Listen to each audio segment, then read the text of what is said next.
Hello, Morgan. How are you? Good. Nice to finally see you in person. You as well. So, explain this assignment to me. Um, it's really up in the air. It's a course that is about designing your life kind of more well-rounded than just your career. And so I thought you'd be the perfect candidate for Mhm. that based on Mm, your work and your priorities and the life that you've built for yourself. mm, mm. Yeah. Well, thank you. I appreciate that acknowledgement. It seems like you are following in my footsteps, if not ahead, in terms of balancing school and creativity and, yeah, personal expression. I think it's really, really amazing. Thank you. I mean, I try. I think we all are trying, I guess. I think some more than others. Yeah, that can be true. Mm. Um, I We've discussed so much. Yeah, so much, so many different topics. I don't even know where to begin. That's kind of why I wrote the questions because I was like, I think I would be swimming in all of the topics that Hmm. we've discussed, especially because same with like getting caught in a conversation. I feel like I can organize my thoughts and make more sense when I have time to write them. Hmm. Sure, you're Yes, familiar with that. yeah, absolutely. I was just talking to my mentor this morning about that, how I would like to be able to speak more eloquently because when I'm writing, it's easier to craft what I'm communicating, and I can spend hours or days on one piece of communication, which I'm very happy to do. But it's also nice to be able to uh, connect with words. Absolutely. Mhm. Yeah, no, I feel the same way. I'd find with songwriting is that what kind of process is like for you? Like describe your songwriting process. um, I think it definitely starts with something that I want to say or explain to myself. And Mhm. then the lyricism is kind of like writing a poem in rhythm. And I really enjoy like clever writing or having like double entendres or things that mean something else or Mhm. have symbolism to me. Mhm. And then and then I kind of work backwards in attempting to figure out music because I'm a vocalist, so I don't have a lot of like traditional instrumental training. And so Mhm. trying to articulate what vibe I'm going for without some instrumental knowledge can be an interesting journey, but I'm working on it. What instrument or instruments kind of intrigue you? Do you play with a keyboard at all, or a guitar, or make like Yeah, I have a electronic stuff? yeah, mostly electronic stuff. I've collaborated with some musicians, um, and yeah, I've been using this electronic keyboard that can Mm. work with MIDI instruments. And um, what I'm most interested in working with specifically for these songs is a lot of bass and drums. Mhm. So yeah, I also just haven't been able to prioritize the time the way I should with Mhm. how much I've taken on this term. But it is one of my courses this term, so I should spend quite a few more hours in the next several weeks on it, in the Mhm. next month or so. What What do you find you're prioritizing this time? Um, I have two other classes, two jobs, and I'm in different clubs and groups at the school, Mm. and those have more scheduled times with people that are expecting to see you. So Mhm. that tends to take priority. Mhm. What's exciting you now? Like what's pulling your heart? I guess. I think consistently it's the music and the consciousness research, which is why I made both of them part of my work this term and several terms in the past, and yet I still find almost no time to work on specifically those assignments, which Mm. sucks. Mhm. Yeah. Yeah, I sometimes prioritize day job over creative expression. Yeah. Yeah, it's been a very chaotic term for almost everyone I've talked to. It seems to be, I mean, all of our courses here are very heavy and overwhelming, but this term in particular seems to be taking a lot of people by surprise with how overworked everyone seems to be recently. Why do you think that is? Do you think everyone's just excited and motivated and ambitious? I hope so. I'm not sure. I think there's a lot of different things that vary, and I also find that communities tend to sync up with their energies. I think there are definitely dominant energies at play, whether it be like the courses being provided or certain individuals, or even just like the energies of the environment within a community and at large that are kind of governing things. But yeah, it seems like almost everyone's story is following suit in a different variation. Remind me, when are you done school? Like, where are you at in the process? For this degree or this term? Oh, the degree, I guess. You're doing a bachelor's, I take it? Yeah. This is my Yeah. my third year. Cool. Yeah. So a bit more, but it's also very self-design driven. So I might add some previous courses to my transcript or do internships and residencies. I may graduate early. Who knows? I think it's all kind of dependent nowadays on where can you live. That's really important. So yeah, so I have a little bit more solidity. Is that the right word? We're going with it. Yeah, where would you like to live? There's so many places that I would love to like travel and experience. I'm still also playing around with the idea of doing a fellowship as well as a master's, and so I think I want to apply for a bunch of things and see what my options are before I settle on any one direction. But yeah, I don't know, I've been gravitating towards Europe recently. I think it would be cool to get a master's in England, but I also am really in love with the Scandinavian country. Well, I mean, I think it varies depending on what company or group of people are the sponsors of it. But the ones that I've heard of most are essentially for those who are sort of on the path to getting their master's, but their specific research or passion is something that couldn't entirely be encapsulated by a pre-existing master's. And so you can sort of,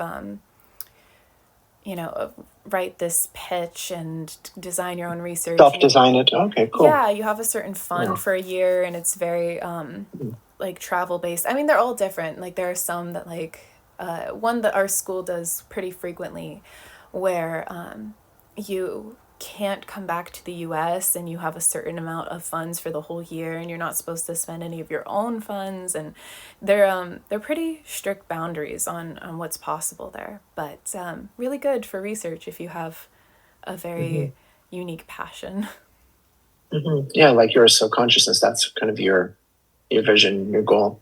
Yeah, I mean, the things that I want to build and do actively that I think have a more one-on-one relationship with people throughout my life, or like, I don't know, like mission or career, or the things that I find myself doing in a community, I think will be a little different, but I don't think I'll ever stop that research, and I think I would love to publish a bit in the future. What would be your like dream day, like ideal day lifestyle? Like what would get you out of bed every morning? That was kind of one of my questions for you. I think, I don't know. I am very food driven, so probably a lot of good food and some coffee. Yeah. Nature as well. I love that where we are is in Acadia National Park. So there are all these rocky beaches and pine trees, and I just love all of that. And so definitely getting outside. I also think I don't prioritize it as much because I'm so overscheduled, and then when I'm overwhelmed, I like self-isolate, and so I'm Mhm. not in nature the way I need to be. Mhm. Which is also, I was going to ask you about the forest bathing. um, but yeah, I think being able to sing and dance, I think that's something that no matter how exhausted or otherwise focused I am, I find myself singing and dancing almost every single day because it's Yeah. just such an intrinsic part of who I am, and also like a need. I think it's very like Mhm. emotionally regulating, and it's something that I think my mind and body came about really intuitively. I mean, we've talked a lot about like trauma and self-healing, and yeah, I think yeah, the dancing was something that like movement and getting things Mhm. externalized and processed through the body.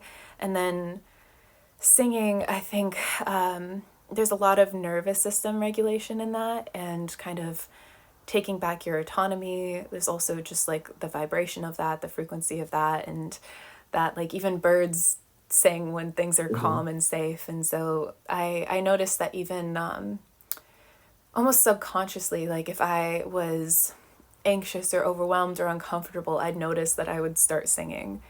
And obviously I do it because I Mhm. love it as well, but it's something that like Mhm. I don't think I could ever stop. And so, yeah, I think like I love indoor outdoor spaces, so getting to kind of sit semi cozy, semi outside, do research and writing, and then get up and sing and dance every couple of hours. That would be my ideal day. Some That's good great. I food. love that. Yeah. Yeah. Yeah. Food for me for sure.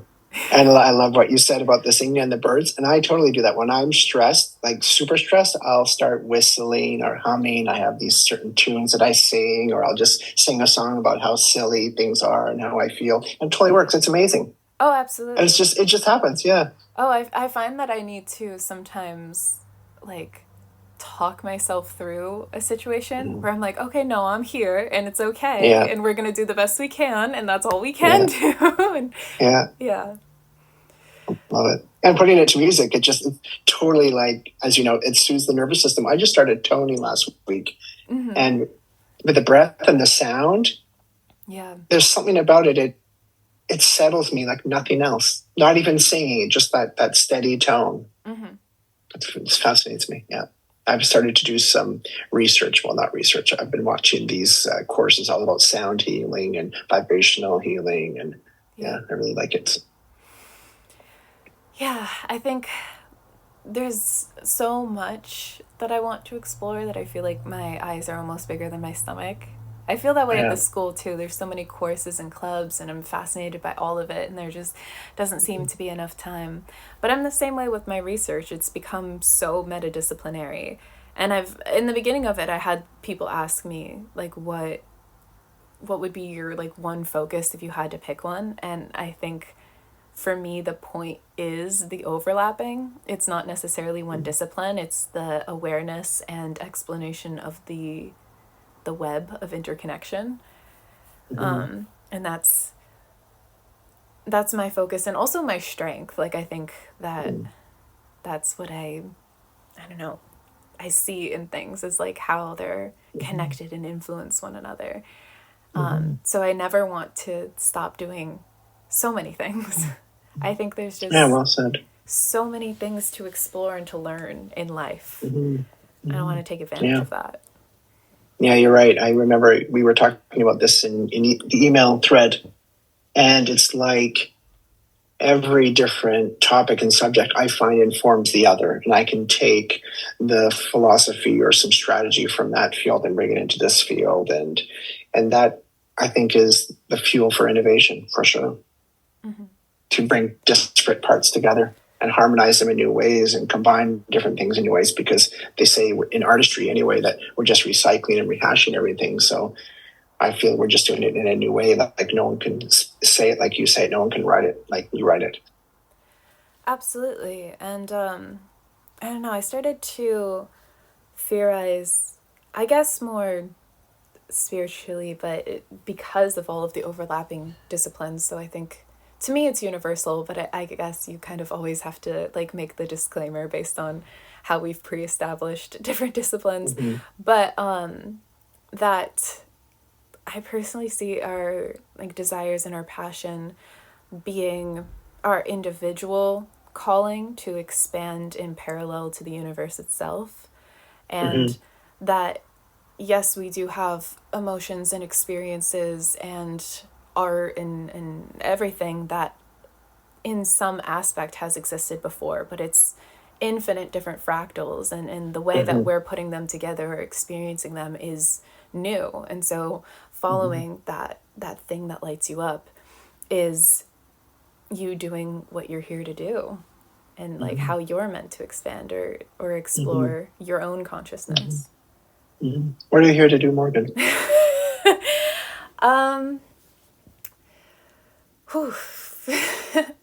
I think Keep it simple. Oy.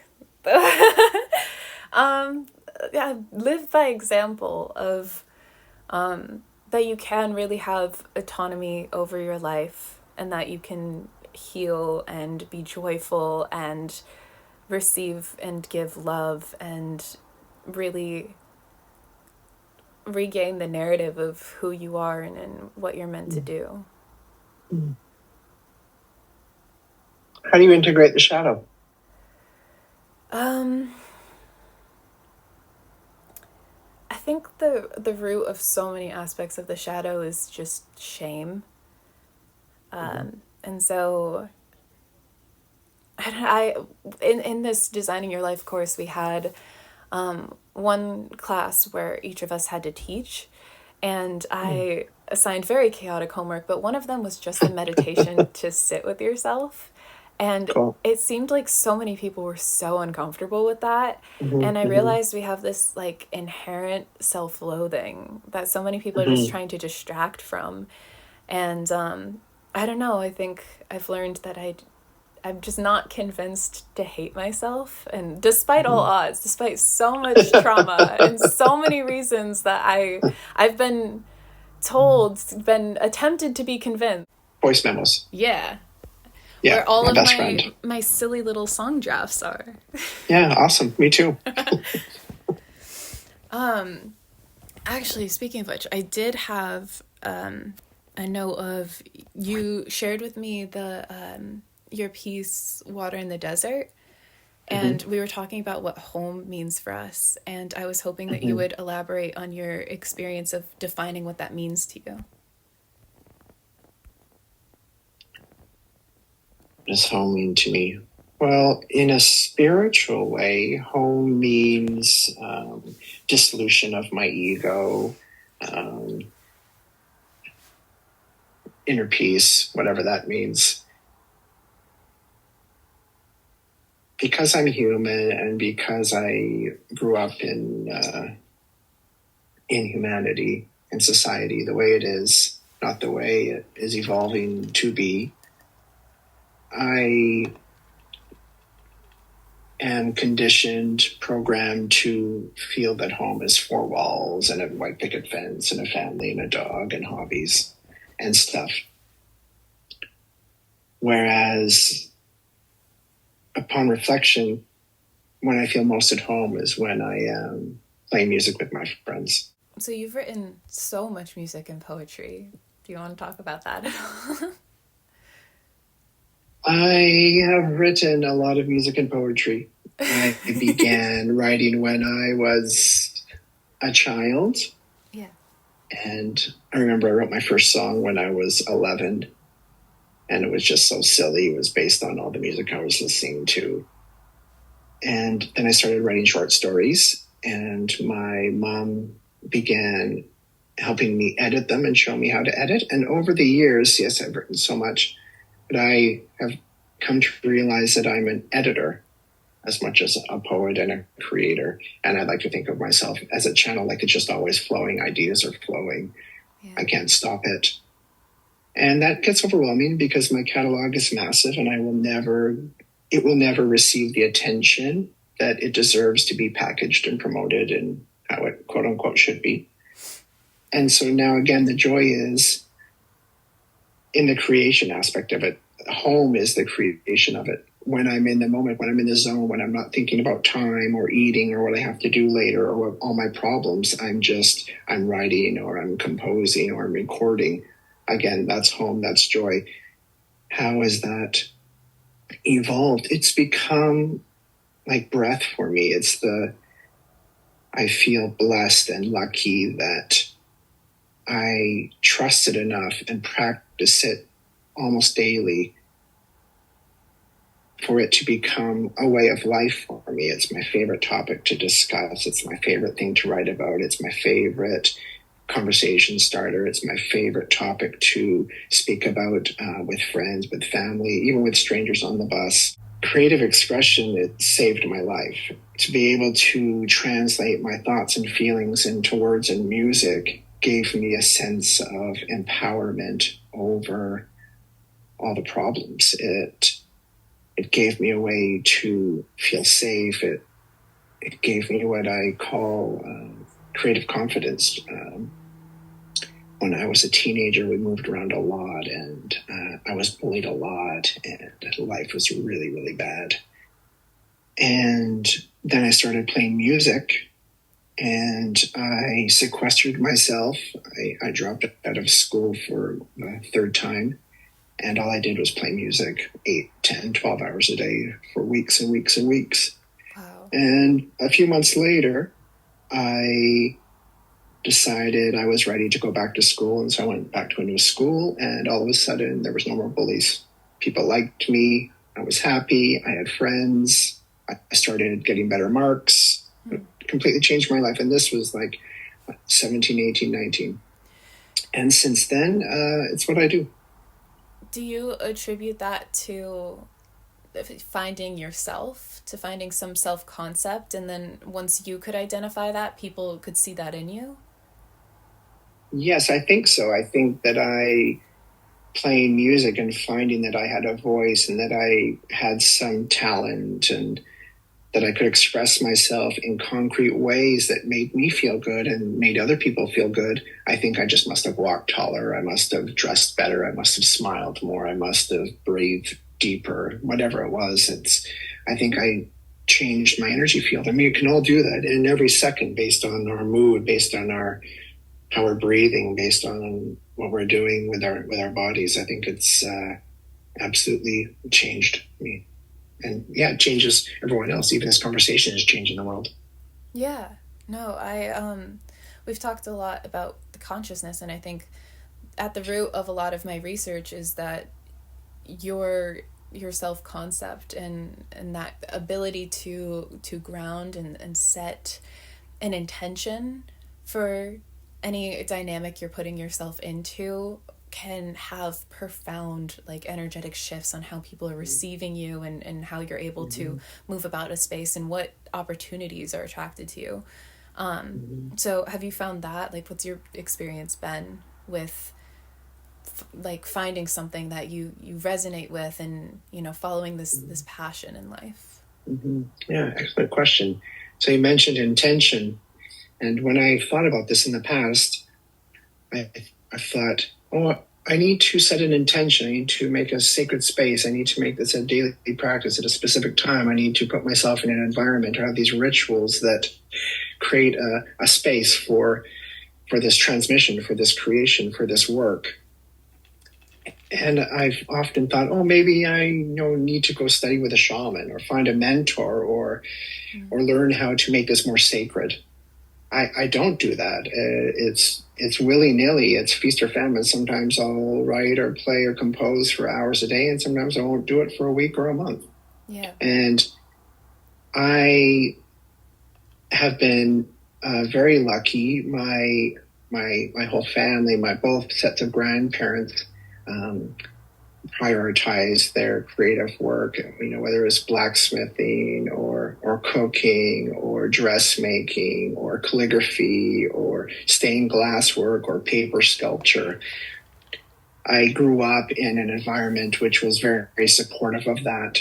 And so I had art supplies as Christmas presents. This guitar that changed my life came from a gift from my cousin. So I think I was lucky to have that space that encouraged it. and supported it, and maybe didn't always celebrate it. I was like, why don't you like my music? And my dad called my music one time alien music. And I was like, oh my God, that's the best compliment I've ever had. Yeah. Yeah. So it's been in my environment. And so I feel very lucky that I've been able to run with that. Yeah.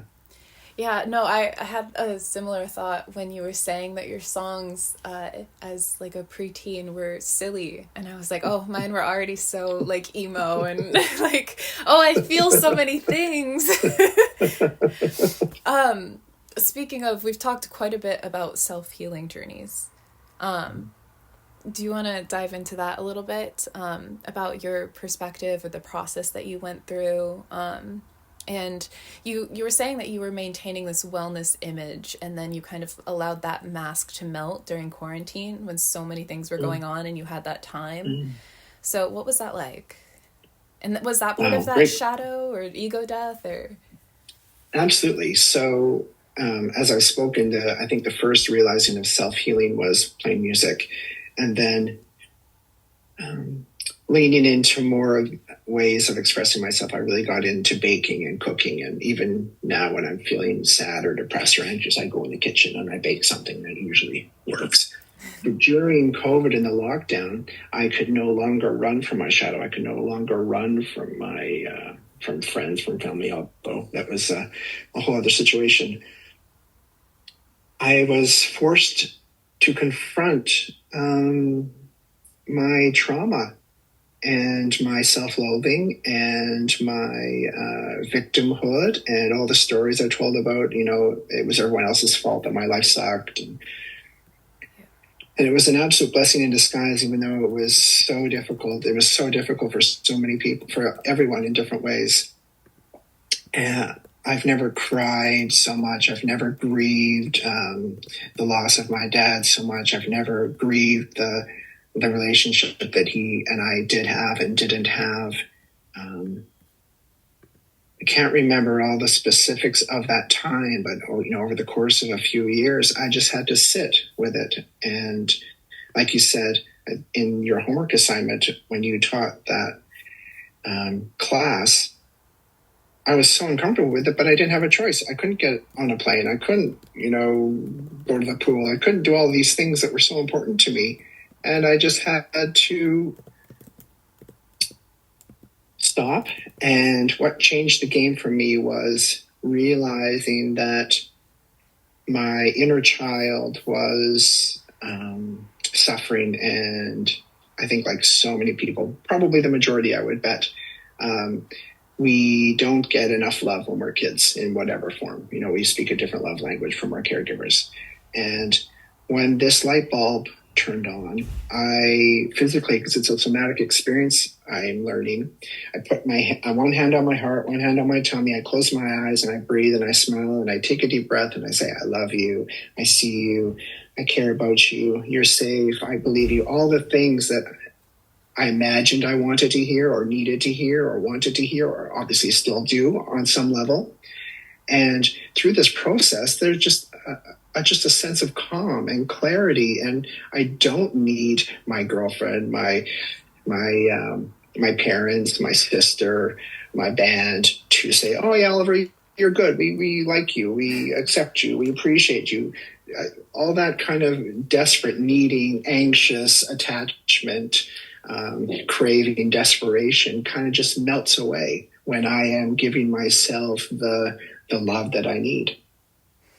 And then I guess through creativity, it is deepening that, because yes, I can still write about, my pain, my trauma, and I can also write about my joy and my salvation and my freedom. And it's like it builds on each other. And like the more you realize you don't know. And then I'm always asking myself, what don't I know? And I talk to AI a lot about this. I'm like, red team this. Like the red team is in the military when they're doing these exercises. Like there's this one team that comes up with all the reasons why this plan won't work. And so I'm always thinking in terms of opposites. I always want devil's advocate. I always want a second opinion. I always want to challenge and test all my ideas, even if I think they're amazing, even if I think they're brilliant, even if I think everything's going to work. I always want to challenge and test. And even when I'm recording, I always want a second pair of ears when I'm writing a song. I always want people to listen to it. I always want to build and make things better, because when I'm creating, it's like, oh, I'm just tuned into God, source, spirit, Mother Earth, and I feel like God. And capturing that energy is beautiful, but then, like the shadow work, you have to realize, okay, how could this be better? Yeah, it becomes a vacuum. You're like too immersed in it. Mm-hmm. My Zoom just gave me a pop-up that I wasn't signed in. Yeah. You ask really good questions. Thank you. Nice to talk to young people who are thinking for themselves and thinking outside the box and interested in personal and professional development. Thank you. I appreciate it. I try. Yeah, I've become really passionate about, again, making resources and education accessible so that people can kind of self-heal and gain that autonomy and become the change makers that they know the world is needing, because they see that niche, because that was an unfulfilled need for them. Mm-hmm. What kind of supports did you have growing up? I didn't. One second. I think I need to. Yeah, I need to put my card back in here. Nice. There we go. I think it's working. Yeah, I think so too. My apologies. No worries. There should be no more interruptions. So I did mention your forest bathing experience, the Japanese forest bathing. Please tell me more about that. I know nothing about that. That is my favorite book that I've written. I was going to ask which one. Okay. And why? It didn't get the hype. It didn't get the hype that Live got. Okay. That got a lot of attention. I don't know why, because Shinrin-yoku is the much better book. And I think perhaps, I can't say this, I should know the answer to this question. I want to say that it is older, but who knows? This philosophy, this practice, maybe it's because I'm drawn perhaps more to Asian wisdom and heritage. I'm not quite sure. Maybe it's because I live on the west coast of Canada, so there is a very strong Asian influence on the west coast of North America, which perhaps... I remember someone interviewed me on For Loops Live, and I was like, I couldn't even speak. I was speechless. I think that's a blessing in a way, or not a blessing. I think it's telling, because when I'm in nature by myself, I'm not speaking to anyone. Yeah. When I am present, I am just there, and it's almost like I become part of nature, and my ego dissolves, or I ground more, or I feel more active or more fluid. I feel like water. I feel like air. I feel myself rooting.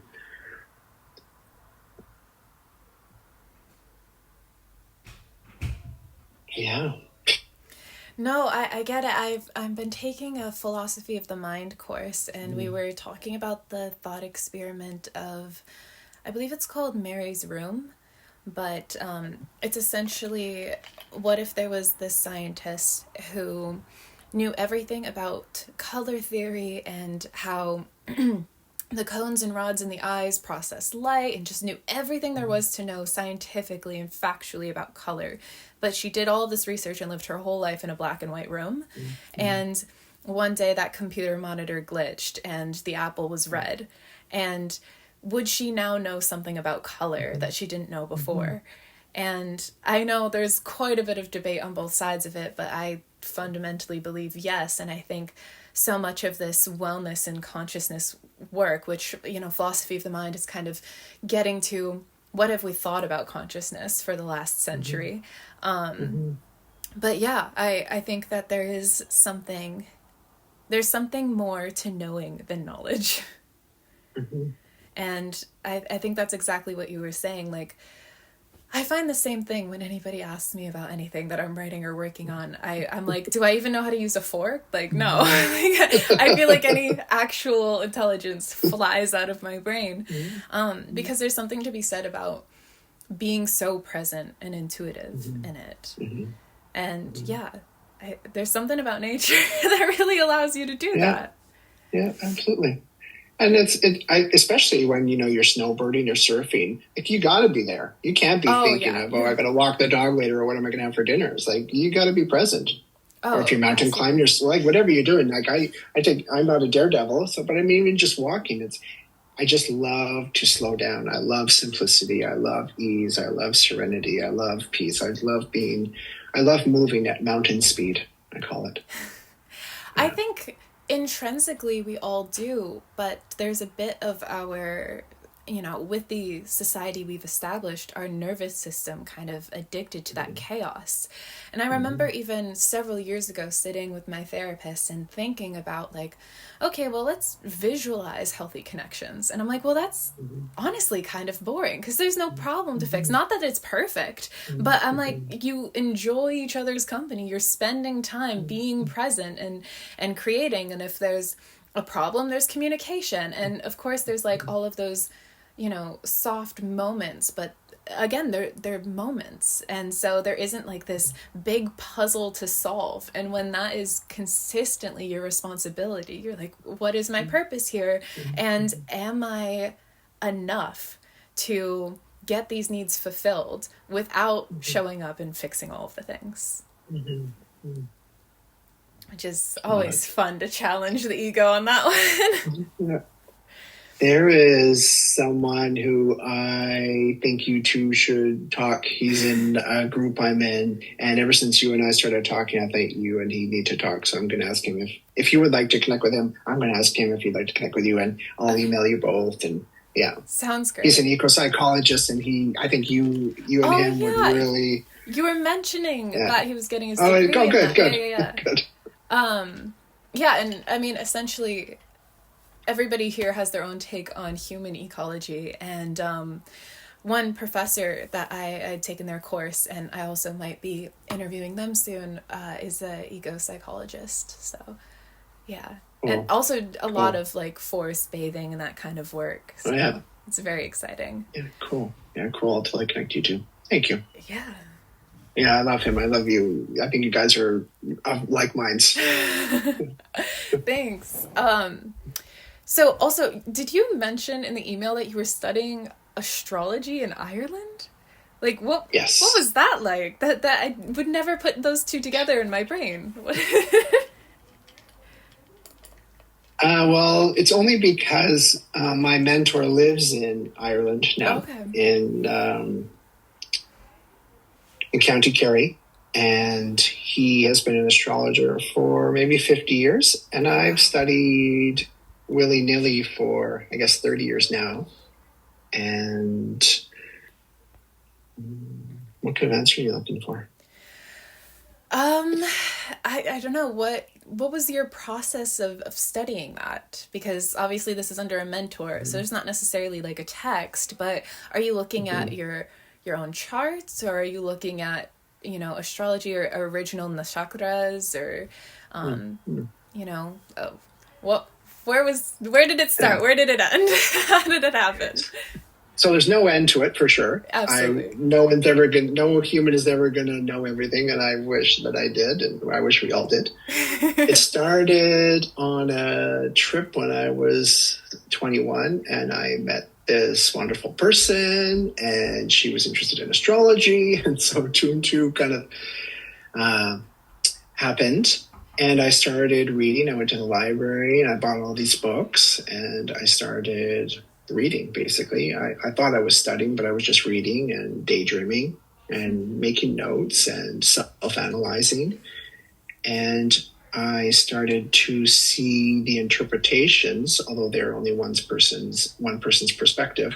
I started to see the interpretations as a form of counseling and a form of guidance and reflection to say, oh, if these planets were doing this the moment you were born, then maybe you are like this. And so I started looking at my friends and my family and myself, and I started putting two and two together and coming to conclusions that I think sparked my imagination and gave me a vocabulary in terms of of self-awareness and counseling and psychology. And I thought, okay, I want to blend this with, because astrology is somewhat pseudoscientific, I wanted to blend this with philosophy, psychology, theology.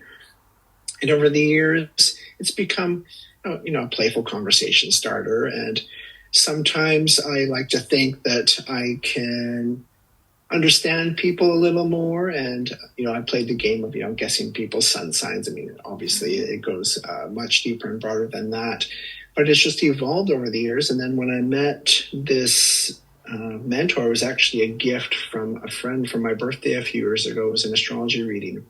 And instantly he and I clicked, and I really appreciate his writing, his teaching style, his energy, and he has put together a group of people, and I meet with them once a week. And I feel affirmed by this, that there are other people of like mind who have the same values and value introspection and reflection and studying the Sabian symbols and Sufi mysticism. It's all kind of combined into this self-healing, self-awareness community of people, where every week we explore our motivations and our inspirations and our values and our desires and the patterns that we find ourselves in. And we explore ways to develop ourselves as teachers, as mentors, as creators. Yeah, that's really beautiful. And I agree that I don't know, I think the esoteric has always been so intrinsically part of psychology and physics and most, hard sciences. But I think, especially just in the West, we've made excuses post scientific revolution to classify things and label. And I think honestly that was, if we're going down a rabbit hole, to very much kind of take the power out of the hands of people who have, culturally studied so many things for, so many centuries. But yeah, I think that's, one thing I hope to dip my toe into also in my work is first make some of the things that we talk about in scientific spaces more accessible to the people that are actually affected by them. But then on the other hand, kind of challenge what we accept as absolute true, or what fits our scientific method. Though I, admire the progress that it's allowed us in, the last century. I think it's finding plot holes now in science because of its limitations. And so I'm excited about that challenging. And I don't know, I've noticed a lot of ego in science as well, where I feel like a lot of people go into it almost in a disguised sense of insecurity in the ego, where there's a search for absolute truth, and then people get really attached to a probable hypothesis. And I think in our conversation here of adding in spirituality and adding in what is life purpose and soul expansion and following your passions, where I think part of the answer is that we won't have the answers. And that's really exciting. And that's really beautiful. And I think that doesn't invalidate the pursuit of it at all.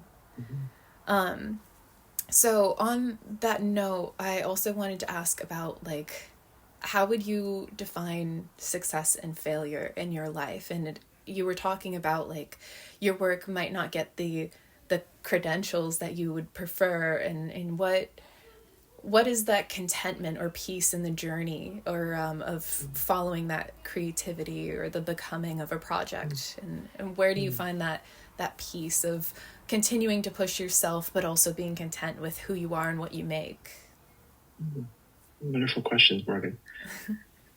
In terms of success and failure, as artists, as anyone who is thinking differently than say their families, I have come to define success on my own terms. And you hear a lot of people say this who do things independently from their families again. It used to be, success for me used to be not having an alarm clock. Mm-hmm. So if I could design a life that I could sleep in every day, that was success to me.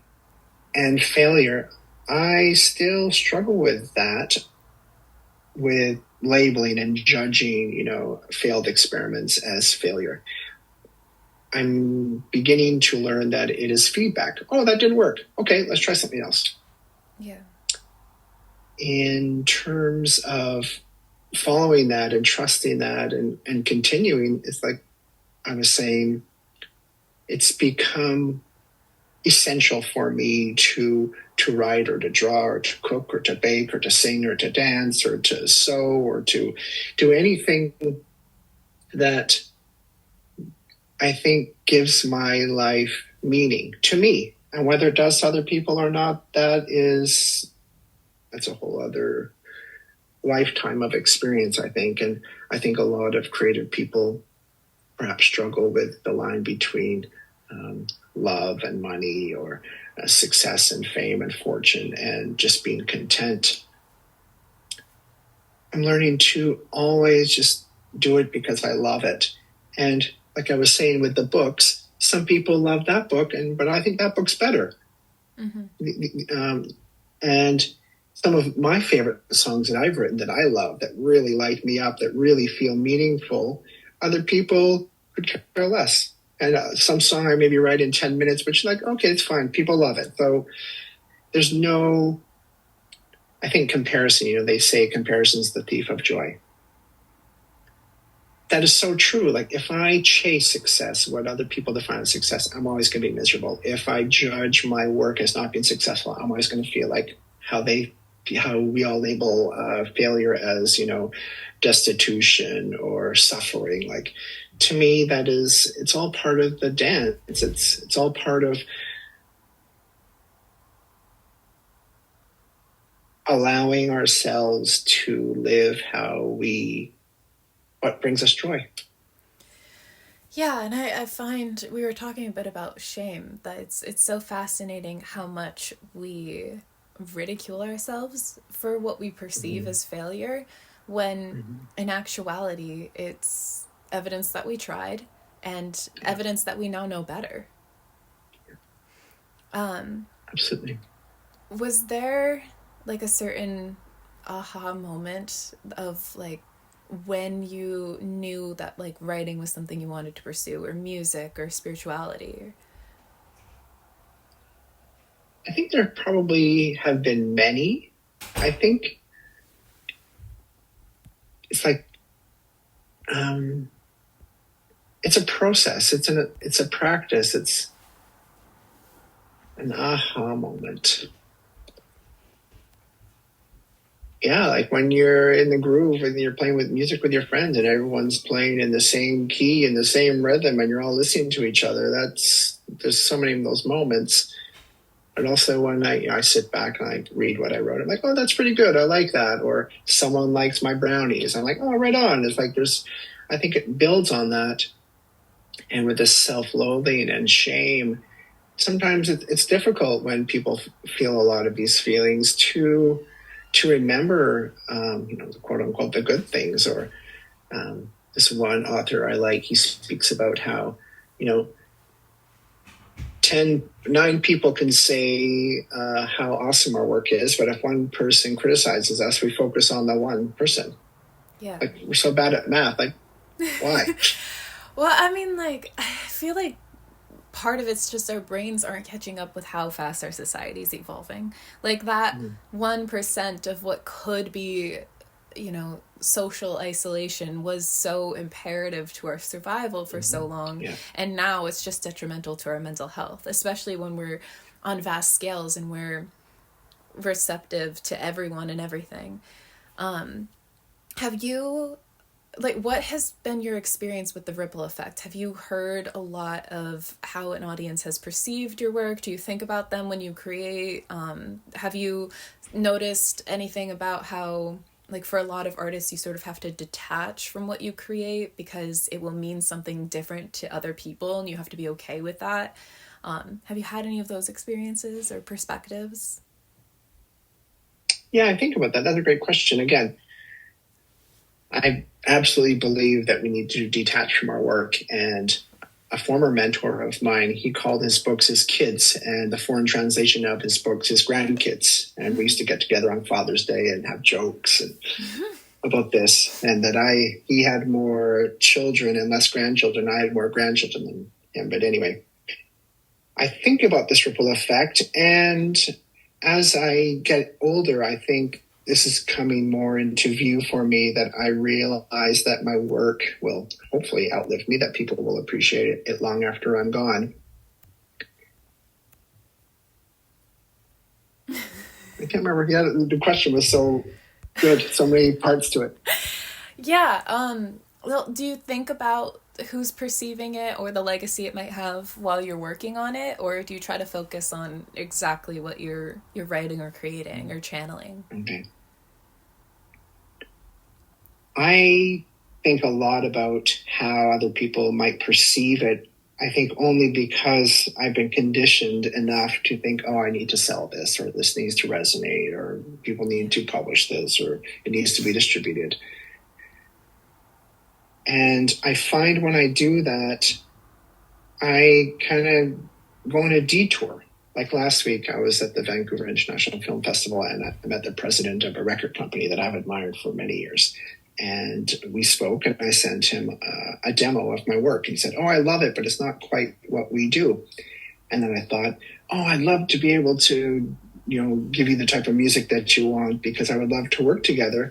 And upon further reflection, I thought, I don't really want to try and be someone else. I create from love. I create from joy. I just love what I do. I love the music I make, and it's not going to resonate with everyone. And so what if that closes a million opportunities? Maybe it'll open 10 elsewhere. Maybe it won't. Mm-hmm. It really is a process of letting go, especially when you're prolific. If you're creating a lot of work, you can't hang on to it forever. You can't coddle each book or song or movie or cupcake like a baby. You gotta give it. You gotta share. Like the joy is in sharing it. Like I'm lit up when people are dancing when I'm playing. I'm lit up when people love my pizza or my lasagna. I just love to give it. I love to share it. And I'm creating so much, it's like I can't hang on to it. I have to give it, because that gives it meaning. And yes, there's 8 billion ways to look at everything, and it's going to resonate with everyone differently. Everyone has different taste buds. Everyone has different values. Everyone has a different set of earphones. Like, absolutely. There's even been studies recently of authenticity being a frequency of even more higher vibration than love, and how does that tie into like your experience with, well, everything, like authenticity as an artist, or in the mindscape, or in spirituality, and that kind of like visceral need to create and to explore and to be present and resist however that might be fought back at. I love that. That is the goal of all of us seekers, whether we're seeking to understand thought, whether, in every philosophy, every practice, every spiritual practice, every creative act, we're all seeking that point of connection with nature, with source, with God, with another human being, with our audiences, with our higher selves, our true nature, whatever we call it. What was the question? I love this stuff. I guess just the experience of authenticity. How have you found that push and pull of I need to be myself, and there's resistance to that, and how do you fill that space and do it anyway? And right. So authenticity I've always, not always, most of the time I'm creating something because I love to do it, and I'm playing and I'm experimenting, and I see life as an experimental adventure, a playful one. And I call, to me, play is the ultimate philosophy. And when I see my work in this way, whatever medium I'm playing with, I am doing it for the sake of of its creation. And I think that is authentic, and it's not going to resonate with everyone again, but it resonates with me, and it brings me home to myself. It banishes bullies. It makes me smile. It allows me to sleep soundly. It allows me to show up with vulnerability in relationships. It allows me to create, I think, maybe more impactful work, because the more authentic I am to my vision, like not trying to change my whole musical style just to fit into this record label's roster, I think the more that I can trust the signal, the flow, the more that work will resonate. I think when we try to fit into a box that someone else has built, yes, it may pay the bills, but ultimately it will be unfulfilling. And I must say this: trusting yourself, and in my experience of being authentic, it is not easy. I've been homeless. I've been broke. I've been alone. I have experienced a lot of difficulty and hardship because I've trusted this. I've chosen to be creative and not work. I've chosen to live in a tent so I could have more time to write than go get a job and rent a place to live. Like, I have chosen to separate from relationships because I wanted to be able to think for myself and have the time to create. I think I say time is the most precious resource, and it absolutely is. And there's sacrifices. You have to pay the price. They say, is the juice worth the squeeze? And for me, the juice of feeling that energy of channeling work into the world in whatever medium it is, the price is maybe I eat noodles for a week. Mm-hmm. Yeah, there's that give and take to, again, following that which lights you up, and what is it worth, the cost, Yeah, it's not always easy. No, definitely not. Mm-hmm. You were asking me, but yes. If you keep going, then things happen. Yes, there's you momentum. Have to keep going. Yeah. Too. Yeah. I think the universe favors a stubborn heart. I like that. You were asking me what an ideal day is, and I had a similar question to you. Are there any habits or routines or even like tenets and philosophies that you've found to construct your life around that brings you a lot of peace and contentment, but also continues that evolution for you? Mm-hmm. Yes, well, sleeping in every day. Yeah, sleep is good. And then swimming, walking, just being outside, and spending some time writing, playing, even journaling. If I can do 1 hour a day, then everything's fine. I mean, ultimately I'd like to do 8, 9, 10, 11, 12 hours a day, but yeah. I've reached a point now where my body of work has grown to the point where now it's not so much about creating more. I want to kind of develop and edit and package and share this work more, rather than endlessly creating. So the perfect day is food, sleeping in, walk in nature, swimming. Are you swimming in Canada? That's so cool. I'm here in Maine and it's already too cold. I don't swim in the ocean, only in the summertime. Okay. Not at the local pool. Even here, when we are in the water kind of late spring or early fall, I can't even bring myself to. My bones ache. It's so cold. Mm-hmm. Yeah. Yeah, so I can't imagine that it's any better even further north. that was my list of questions. You had a lot of questions for me earlier. Do you have any more? Oh, I'm sure I do. I should have prepared. There was already quite a few. I am really, I'm impressed and proud of you for kicking ass and caring about this and reflecting so much and being interested in growth and in learning and in your wide expansion of interests and passions. It's so cool to see someone like yourself so interesting and interested in your growth and in understanding the nature of reality. Thank you. Yeah, I mean, I think I'm doing the same as most people that I look up to as well. They're just following what excites me and doing my best at it. Which I think is all you could ask of anyone, really. Yeah. I don't know. I hope some of those answers were good. I No, they were great.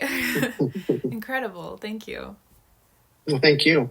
Tell me more about your life. Like, how did you get to where you are? Like, what was the spark for you in terms of consciousness and creativity? Yeah, I think I also had a quite a tumultuous upbringing.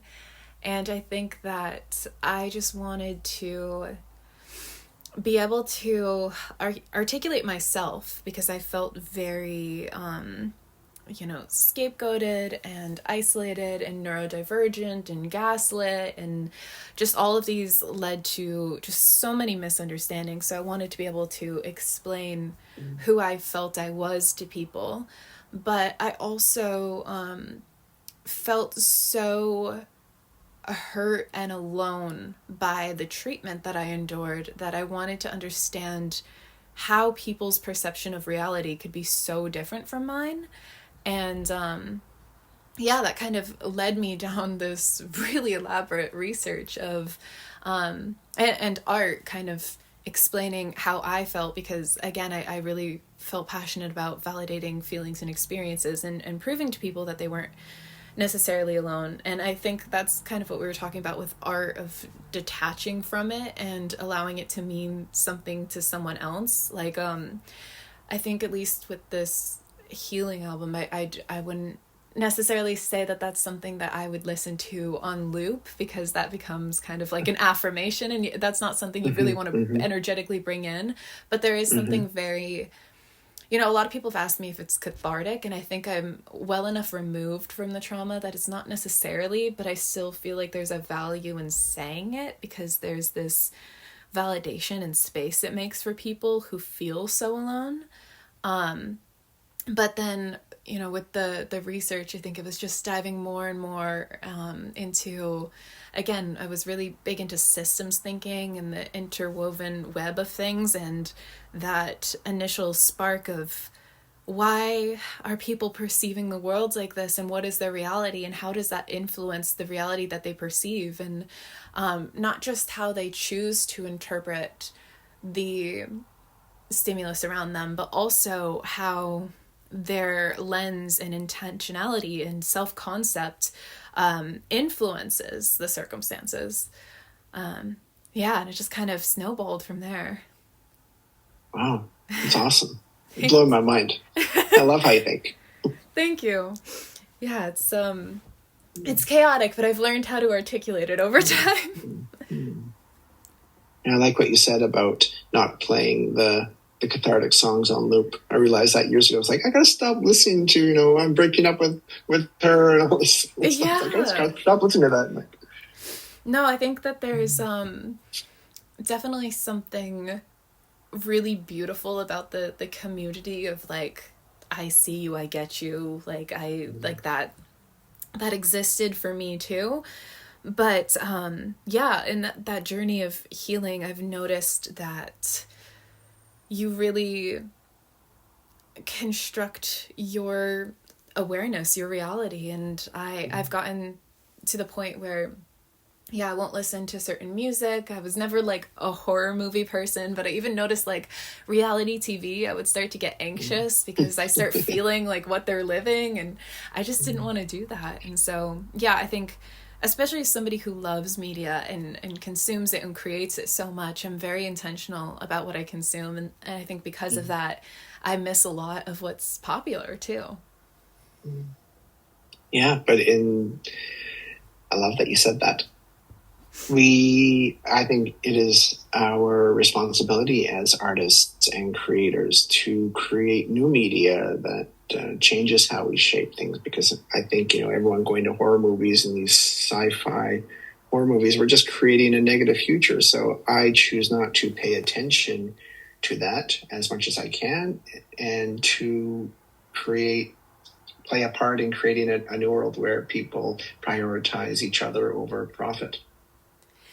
Absolutely. And also in a esoteric sense, I always believed that everything exists, whether that's just in the mindscape or, in another time, in another point in space time, another reality, whatever. Again, maybe just in consciousness, but the more you feed into that and vividly create the picture, the more energy that holds.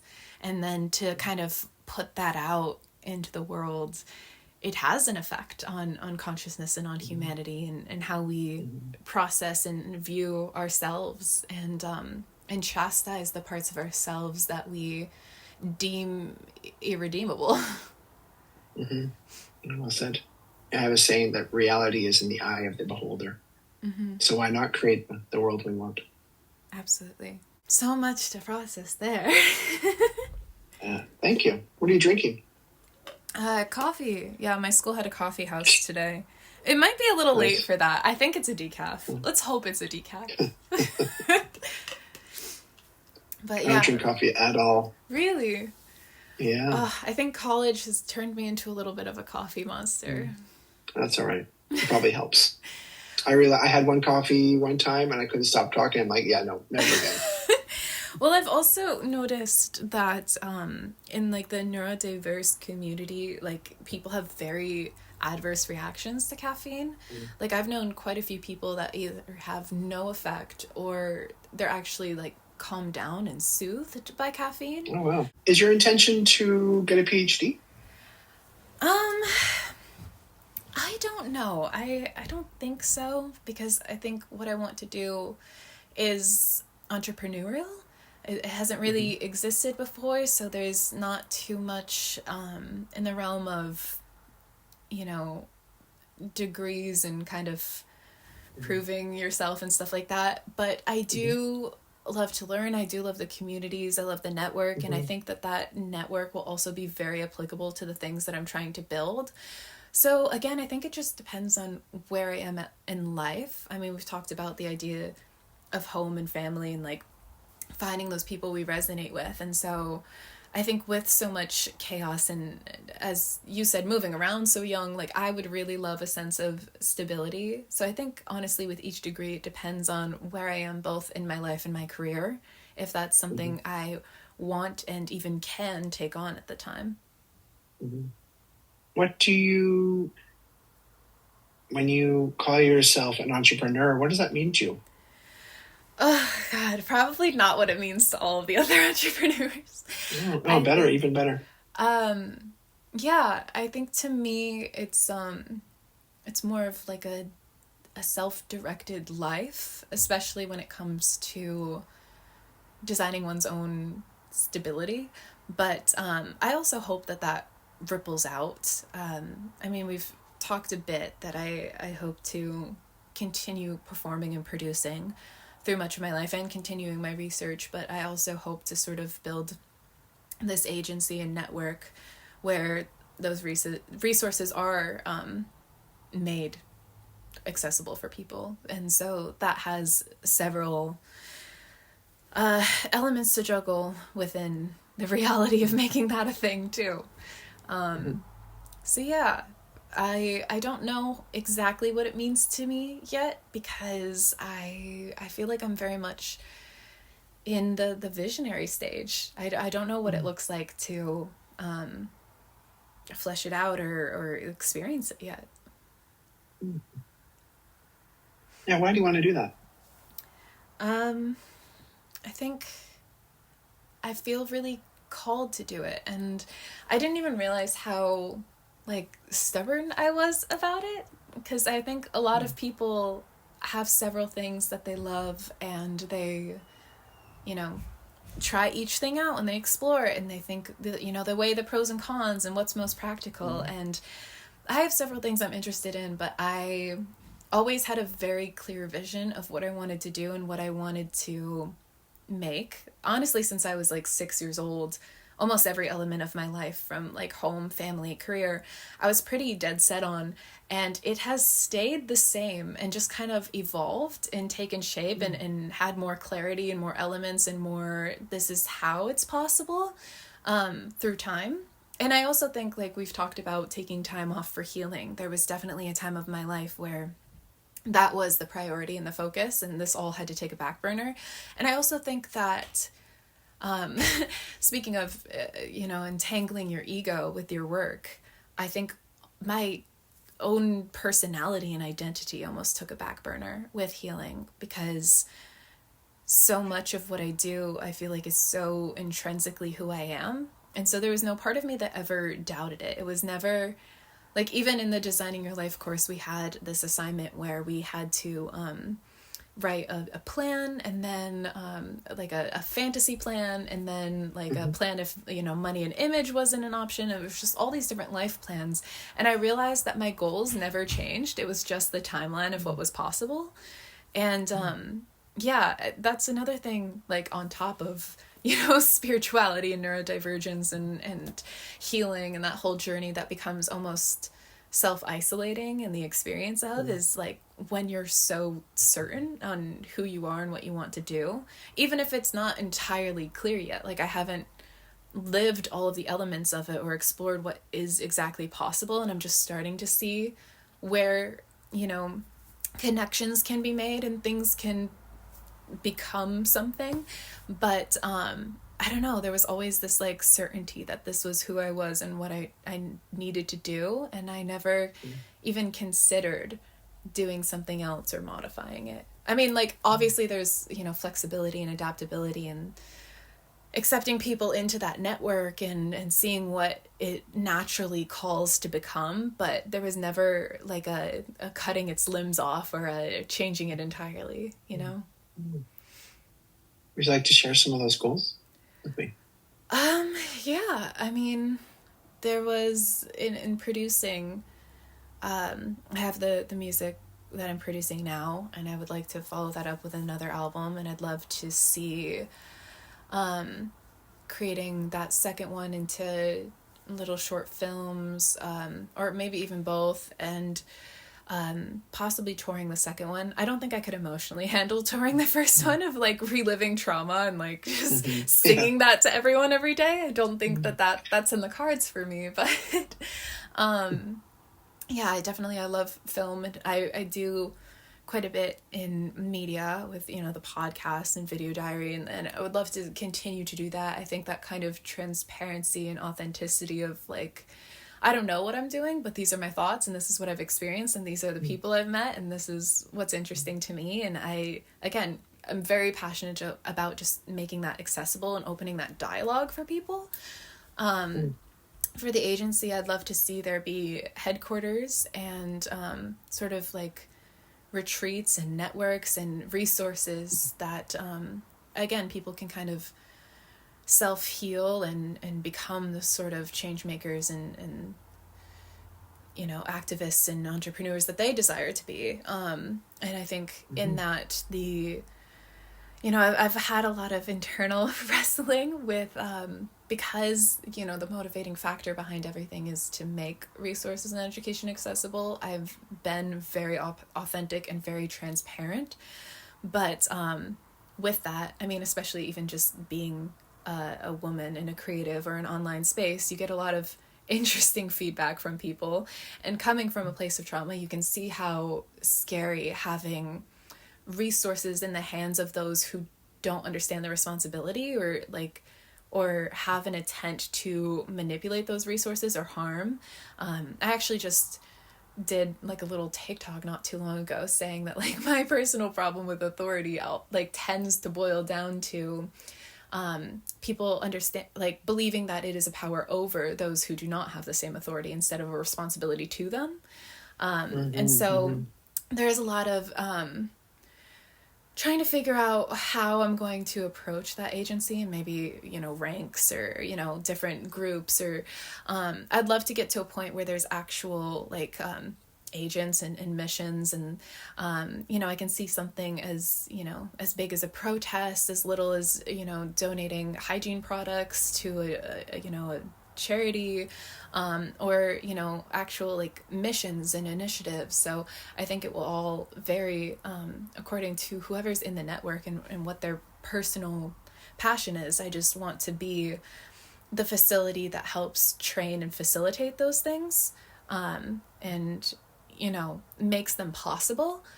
And I've learned, again, with like my perspective being very the web of things and how things are connected, that I've gotten really good at project managing, or seeing like what people don't, and creating connections and things. So yeah, I think that's what excites me, and that's what I want to be a part of. And I think also being able to constantly ground that back down to again, intentionality, consciousness, self-concept, and like, let's breathe, let's meditate, let's think of other strategies and perspectives, let's bring in these different disciplines and these different ideas and these different people with different skill sets, and like, how can we make this well-rounded, or something that hasn't existed before, or more effective, and actually think about that ripple impact it has. And I think that like that will, my own life experience will feed into any of the writing I do, whether that be more autobiographical, or the music, or just the research in consciousness. I think the more I study all of these different disciplines and talk to all these different people with these different perspectives, the more intricate my web of understanding becomes. Wow. So well spoken. Thank you. I try. I love what you said about the shift in terms of power, instead of power over, in service to. That resonates with me so much. Yeah, I think especially when we've kind of tilted so far into, I guess, what we call in spirituality the like unaligned masculine, but it has implications in kind of all different disciplines of what we see in economy and politics and environment. But we've just absolutely exceeded the limitations of all of our resources and all of our structures, and we're seeing everything sort of crumble, and that's forcing us to take accountability. And how do we swing the pendulum the other way without again reaching a toxic point with that momentum that we've built, with how far this has gotten, You're awesome. Thank you. I've appreciated our whole discourse. I was scrolling back. We've emailed for quite some time now. But, yeah. I think we've touched on most of that topic. Sorry. Go ahead. I was saying we've touched on most of the topics that we've talked about before today. Yeah. But yeah, there's so much to unpack there. Yeah, thank you. I'll please keep in touch, and I'm gonna introduce you to this person, Loic. I think you two would really a lot of great conversations. Oh, I hope so. Thank you. Yeah, you're welcome. Okay, well, have a lovely night. You too. Happy Halloween. Thank you. You as well. Yeah. Thank you. Take care, Morgan. Thank you. You too. Bye. Bye.